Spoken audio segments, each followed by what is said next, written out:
So today, guys, we're starting a new topic. Our topic for today, as I said before, it had a lot of details inside, but with the new Cambridge syllabus, it's all done. Life will be much easier for you. Now, we are starting with pressure. Now, when we're talking about the word pressure, what's the first thing that comes to your mind? ضغط. Yes, exactly. Compression, ضغط, غيره. What else? You're thinking about something, pressing on something, right? This is like the first thing that comes to your mind. Now, basically, pressure is the force applied on a certain area. Okay? So pressure is the force applied on an area or per area. So pressure is the force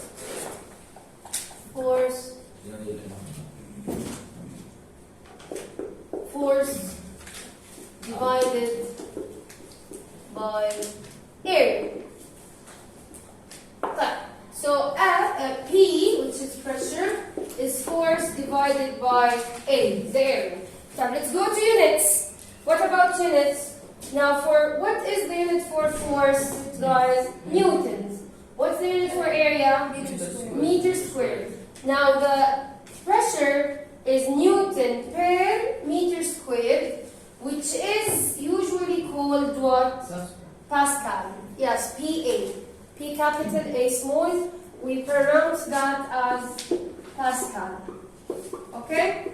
Fine. مش طب لو بالامتحان حطيناها يا هاي مظبوط ولا يس بصير قصدك انه باسكال كتابه ولا باسكال او نيوتن بير متر سكوير يس completely correct تمام هلا let's take a look at the relationship between pressure and area. If we increase the pressure, what will happen to the area? If we let's increase the area. Let's go by it in the opposite way. Let's change the area and the force, and then talk about what happens to the pressure. If we increase the area, the pressure will be less. Yes, if we increase the area, the pressure will be less. It will decrease. If we increase the force, the pressure will increase. So basically, the relationship between area and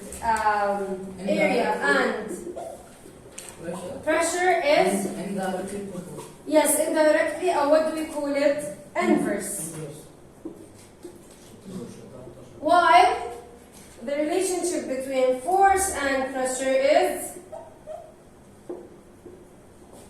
direct. Okay? Let's talk about some examples. Let's talk about some examples for pressure and area and how are they related. Now, if I'm talking about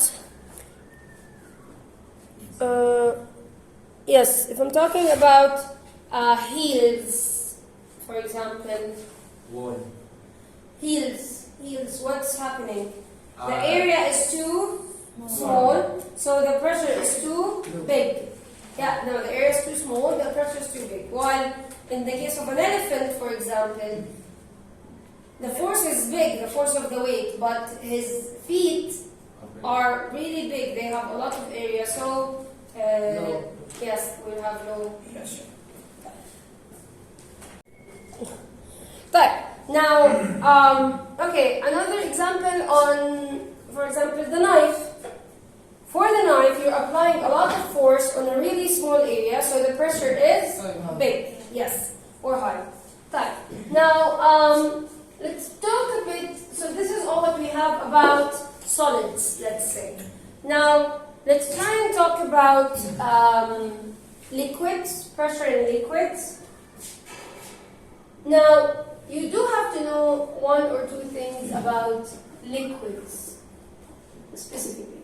Now, when we put an object in a liquid, it will be affected by pressure from all directions. So pressure, the first thing, that pressure acts in all directions.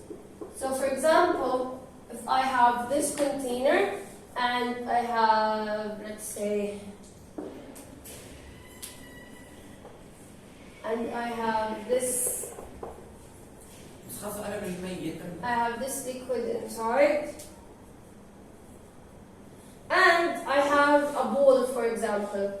Now this ball will be affected by pressure from all directions. Okay?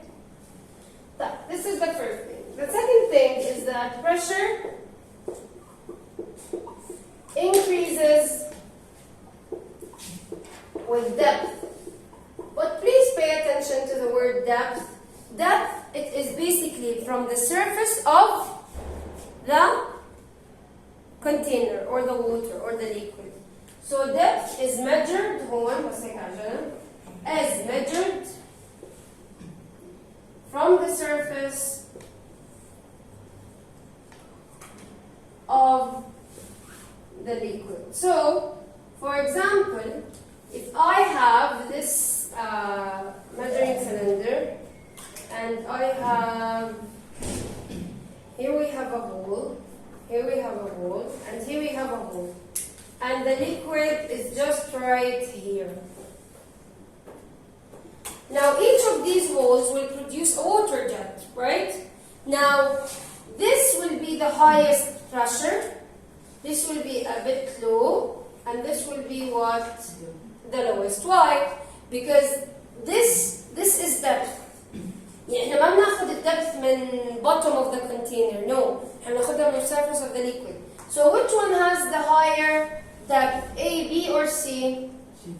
C, right? So C has the higher, the most depth, and then B, and then A is the lowest depth. يعني احنا depth we take it from the surface of the liquid. So C will produce.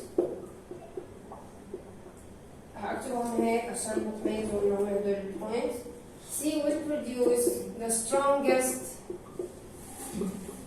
water jet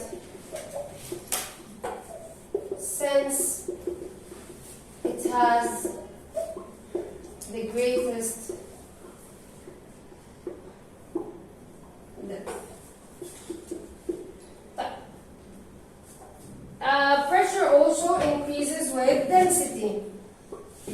So when you have a denser object, you will have more pressure.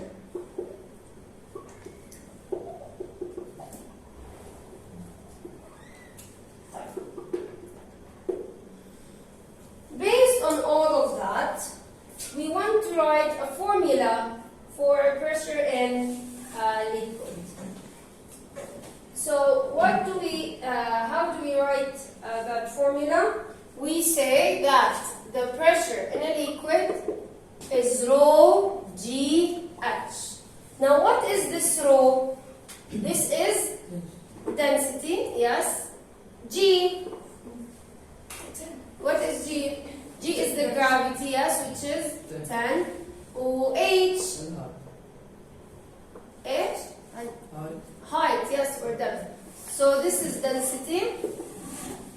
This is gravity, gravitational field strength.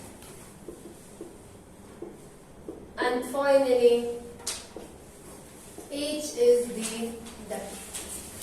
Okay? So the pressure in a liquid, P in a liquid, it depends on the density, the gravity, and the depth. Okay? Any questions? Any questions? Okay, good.